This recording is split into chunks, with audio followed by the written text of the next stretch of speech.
Hi everyone, Gruntle here, and this is my guide to legendary and unique weapons in Borderlands the pre-sequel. This episode we're looking at the Party Popper, which is a unique pistol manufactured by Scav and part of the Claptastic Voyage DLC. So you can get this as a quest reward for completing the mission Hacksaws, in which you have to insert a data dongle and run sausageparty.exe, so it's a pretty silly mission and there's a pretty silly gun at the end of it. The Party Popper is quite strange, and this should be quite a quick episode because it doesn't seem to be a very amazing weapon with too much to talk about. But anyway, we shall have a quick look at it here. So you can see that it's got a cool purplish kind of skin, it's a bit shiny, looks pretty cool, and it's got the name Party Popper and the red text Happy Birthday to Meow, and that's just part of the mission where you're basically running a party thing, and it's a party, so Party Popper and stuff, and there's a cat and things. So yes, that's that. Parts wise, it will always spawn with a Scav barrel, and I have got it here with a Torg, that's the name of that manufacturer, a Torg grip, and that is going to increase damage, reduce accuracy, reduce reload speed, and increase recoil, which isn't that great, but the main thing I'm going for here is just increasing the damage a bit to see if I can get this damaging a bit more, because the accuracy is already terrible. There's not much I can do about that. You could increase the fire rate possibly, because the fire rate's not that good either, but I'm going for extra damage here. And then the sight here, I've put a Scav sight. I almost said bandit. It's a Scav sight. And that's just aesthetics, it's not going to change anything of the way the weapon works. Lastly, the prefix, or the attachment that doesn't actually have a prefix with the Party Popper. It's never going to have a prefix, it's always going to be Party Popper. What I've got is the damage attachment, and that is going to increase damage while also increasing recoil. So damage from that, damage from this, and you can see that it's damaging and things and stuff. And if we compare it here with a purple version with all of the same parts, you can see that the damage, while not quite as high in a single shot as the purple version, it does have a 7 shot or 7 bullet shot. So there's 7 projectiles, if I'm using the correct word, that come out of the weapon and can do damage. So overall, if you get all of those to hit, it's going to do more damage than a normal purple. However, the accuracy, the fire rate, and the magazine size are all decreased. The accuracy and fire rate are greatly decreased. That's a big decrease. The magazine size isn't that much of a problem because of the slow fire rate. It's going to take you ages to get through it anyway. Now I'll show you here what it looks like when you're firing it. I am using niches, so I've got 2 weapons here. I'll aim in so that you can see what it's like just with one pistol. And so let's see if I can hit this guy.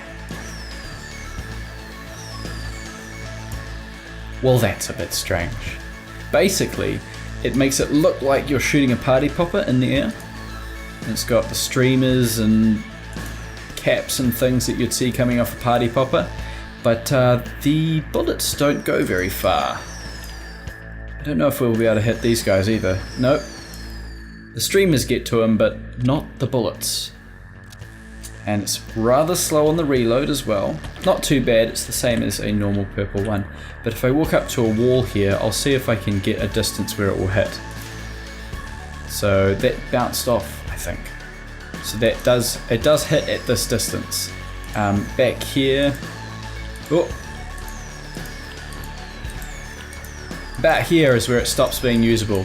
So you have to be within that range, about, give or take. Some of the projectiles do hit sometimes. I'm not exactly sure, but anyway, you have to be rather close to actually get most of them to hit. And even if you are far away and you are getting them to hit, you're not very likely to get many of them to actually hit the enemy's body because they just spread out so far. You can see from that spread that it is very inaccurate. Ignore the side ones because they ricochet off to there. But yes, the best thing to do is to get right up close to an enemy about this far away and just go ham, smack him a bit. That's the only way you're really going to do any decent damage I don't think there's going to be any characters that are going to be particularly amazing with this weapon, so I'm just going to use it with Nisha as she can dual wield them, and that increases the fire rate. It's probably going to be their best character for it, but really I think it's just a bit of a fun weapon, not meant to be anything decent, just meant to be kind of a silly end to a silly mission. So yes, we shall jump over to Overlook and I'll see if I can actually kill some enemies with this. I don't know if I will. And here we are in Overlook with the Party Popper. And it's actually killing these guys first up, so that is something interesting to note. And when you get Nisha's Tombstone skill activated, it actually does a heap of damage when you're right up close to that enemy, so not as bad a weapon as I expected it to be. And it's actually kind of fun. The fact that it has those Party Popper streamery thingies coming off it the whole time makes it kind of fun. You know, it's a silly weapon and you can just muck around with it. And you can see there it actually works at a reasonably decent range. Not all of those pellets were actually hitting him, of course, because of the giant spread. But you can actually kill enemies when they're not right up close to you, so that is actually a good thing.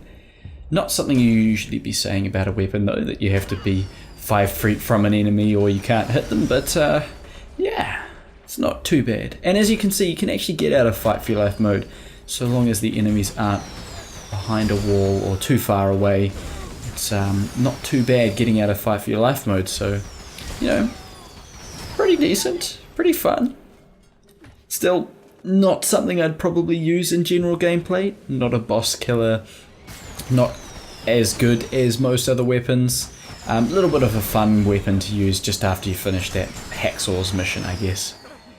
We're coming up on some badasses here, and I actually take them down super quickly, but that's mostly thanks to the Tombstone skill.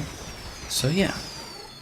If you'd like to read more about this weapon, by the way, you can check the description for a link to the wiki page. It's just under the like button there. Otherwise, I hope you enjoyed the video. That's it from me, and I will catch you next time. Thanks for watching.